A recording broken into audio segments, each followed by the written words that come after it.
So, Audrey, one of the things I find remarkable about this novel is the opening scene, which begins with a German soldier on the Eastern Front during the war, marrying a German woman who he has never met. She is back in Berlin, and simultaneously, more or less, they marry each other's photographs. It's a very striking scene. But was this a product of your imagination, or did such things really genuinely happen historically? I came across this account in a restaurant at remote West Cork. The restaurant was owned by a German man, and at the end of the evening, we were talking to him, and he was talking about his experience of the war. He'd been a pilot, a transport pilot during the war. And he was on the Eastern Front, and as he was talking, he just mentioned that he had married a woman he didn't know so that he could get honeymoon leave. And I was mesmerised by this, absolutely entranced by this concept. And he described the ceremony. He described putting the hand on the helmet and then getting honeymoon leave and returning to Berlin to meet her.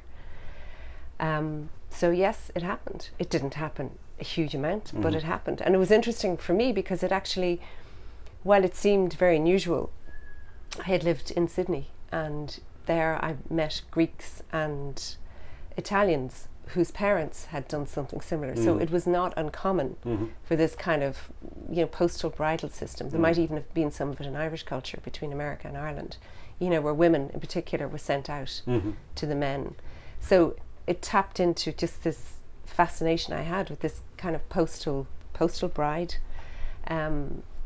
but he had done it, yes. And was that experience of talking to this German veteran, was that the touching off point for your book, or were you already working on it, and this provided you with an opening, as it were? I wasn't working on it, but it had been brewing since I was 18, when I first went to Germany, and I met the people who had been part of the Second World War. They were now grandparents. I was looking after their grandchildren, and everything was, on one hand, so normal. We were talking about the late 1980s, not very, so really 40 years after the war had ended. And in one respect, everything was normal, and in another respect, nothing was normal. There was a complete shroud of silence over this really very difficult past. And there was a huge difficulty between the parents and the grandparents, because nobody could talk about it, nobody would discuss it, and I just became fascinated by this silence. And really, I suppose there was another incident that when I was a little bit older, and I was visiting Dachau with a Jewish American man. We'd both gone down to see the camp. And he wanted to go there because relatives of his had died there.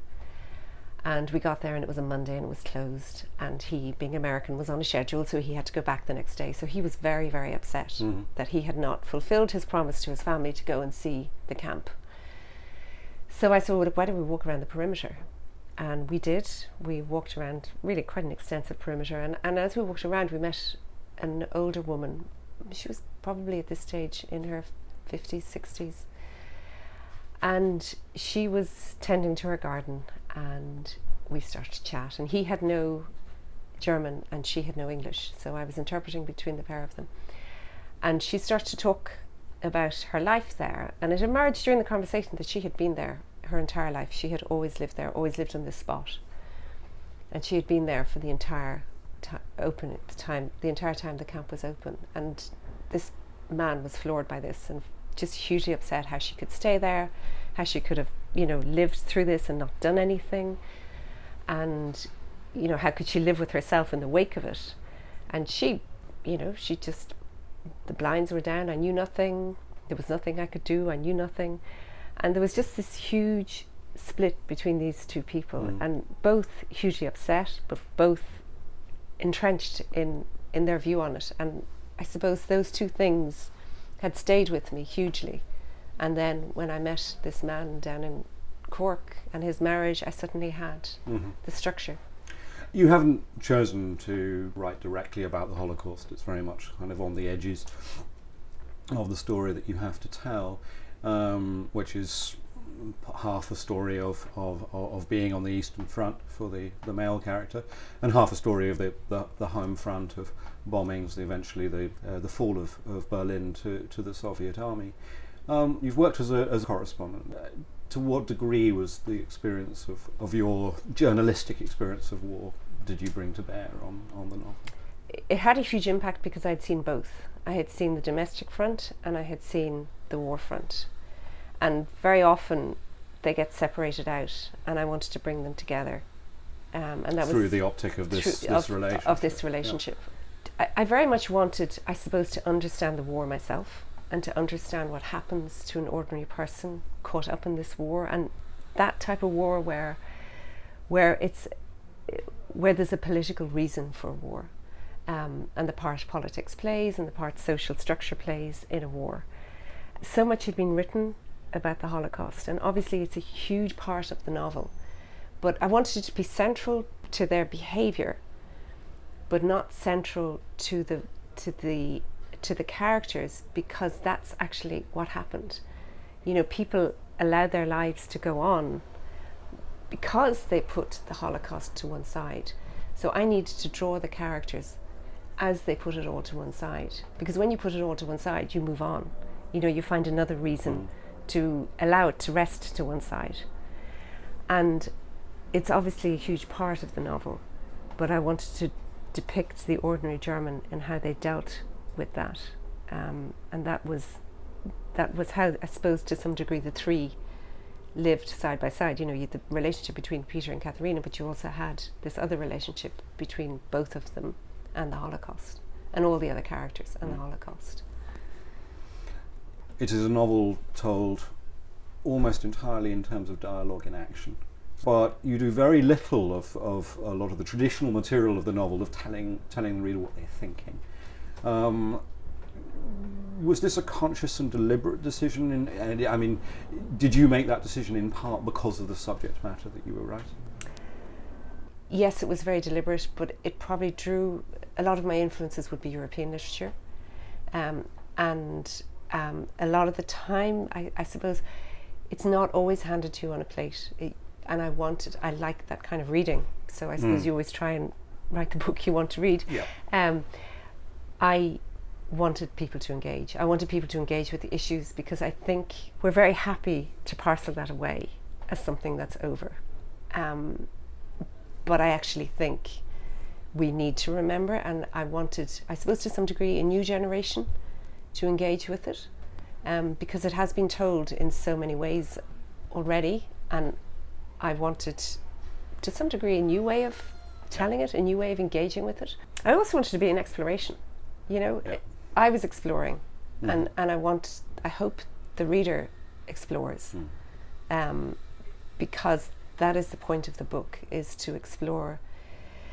You know, to some degree, obviously it's what's the point in writing a book about the Second War? We know what happened, but do we know what happened? Do we know what it was actually like to be on the ground as an ordinary German caught up in that? Well, I felt I didn't know, and I wanted to explore that, and that's really what I set out to do. Now, if anybody would like to join me on that journey of exploration, I'd be delighted, but that's really what it was. And that was your central motive for dealing with or approaching the subject. One of the things that we discussed in the editing of the novel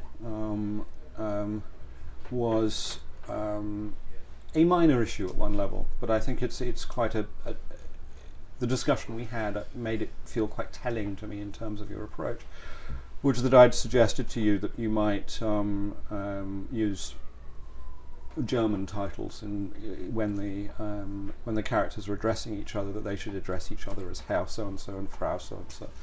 And you had in the original script translated those as Mr. and Mrs. Does that seem to you in any way kind of telling for your approach, that you wanted to bring the reader closer to these characters? Was that part of? Well, I think what's happened from my reading and my observations, and my interaction with Germany when I was younger, was there's been an awful lot of parcelling away of this whole issue. It's been parcelled into victory, defeat, genocide, concentration camps.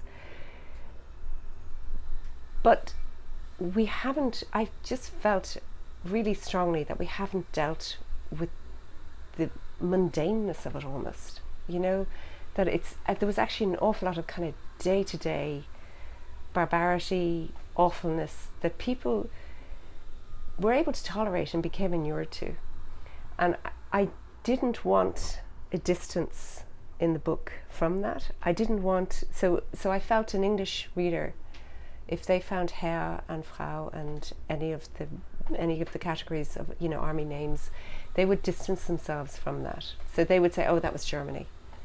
But I'm not so sure. We've seen it in Bosnia, we've seen it in Rwanda. This is human rather than, unfortunately, yes. Sadly. So, and as long as we parcel it away, we're not dealing with it. And I really wanted to get, I suppose, to the nitty-gritty of trying to deal with it. And that's why the more accessible it is, the more impact it has.